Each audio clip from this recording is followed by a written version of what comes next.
Hello everyone, today we'll be doing homework number 5. Homework number 5 asks us to find all perfect numbers less than or equal to 10,000, and we're supposed to write these three functions. Factor of n, is perfect of n, and list of perfect numbers. We just no parameters.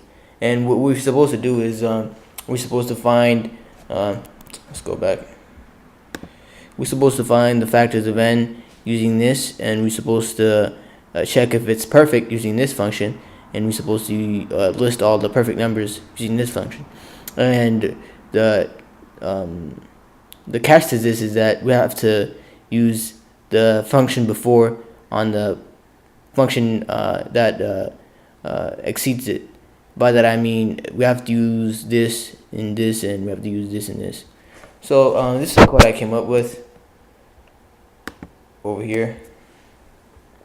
So as you can see, I have factors of number, is perfect number, and a list of perfect numbers. And over here, factors of numbers just creates a list, and it just depends I, which is a number between 1 and number, and if if number is perfectly divisible by I, which means the remainder is 0. I is going to be appended in L to L, and as you can see, there's multiple ways of doing this. This is, I think, by far the easiest way to do it. But another way to do it would be to use a float division and a integer division. And once you find the integer division, if the integer division equals the float division, then it would have to be that that number is a factor of number. But you know, try that out if you wanna. It's kind of like a fun side project or something like that. So let's look at the second function. So I defined the second function as is perfect number, and this, as you can see, uses factors of number. And I'm using I'm taking advantage of one real nice part of having a list over here, because Python has a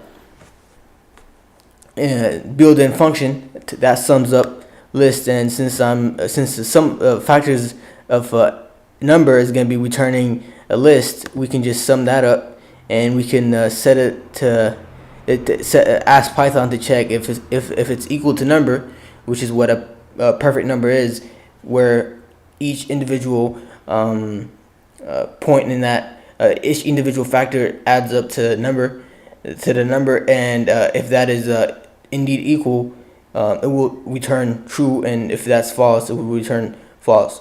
So as you can see, this is a TF is going to be a Boolean expression. The next function is the last one, and it's a list of perfect numbers, and we're going to be printing this placeholder. It's going to be centered 55 spaces, and the format is going to be printing this, and we also have another placeholder over here, and we have this format function that places number in here.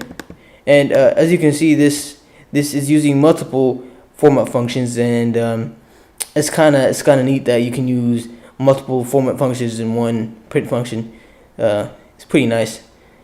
Looking at the next line of code, we can see that being lazy, I'm just printing out lines of dashes or minuses or whatever they are, and it's actually pretty easy to use a loop function for this, but since this is not this is just a straight line of dashes, it's not really any problem. It doesn't really require any delicate thought to it. So I mean, for a side project, you could try to do that, but I'm not doing so.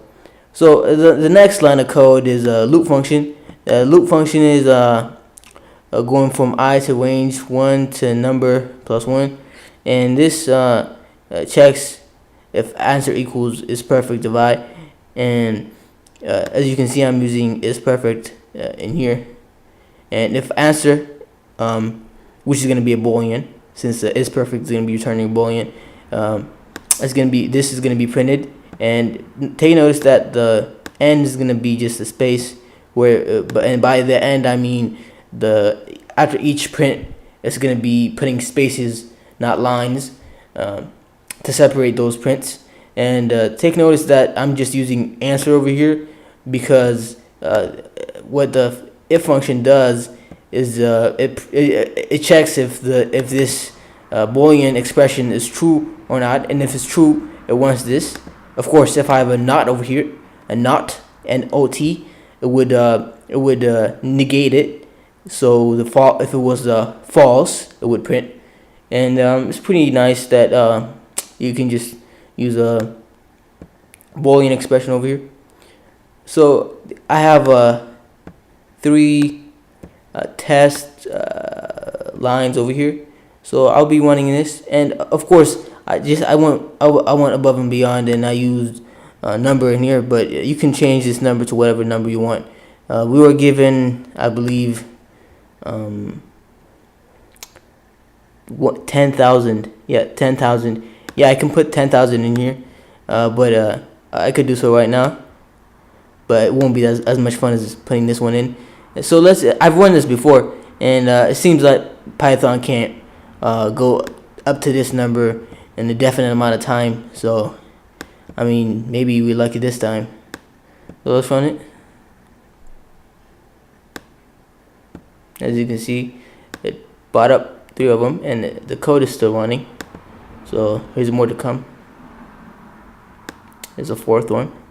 So as you can see, all these are below 10,000, and it seems the code is way over 10,000 at the moment. But I don't believe that it will get to the 5th perfect number, which is I think 3 something billion. Yeah. Well, if you can optimize this code to bring up the 3rd one, or if you want to actually use this code to actually find that, good luck to you, because I don't think the last one's going to be coming up anytime soon. So I'll be ending this video right here.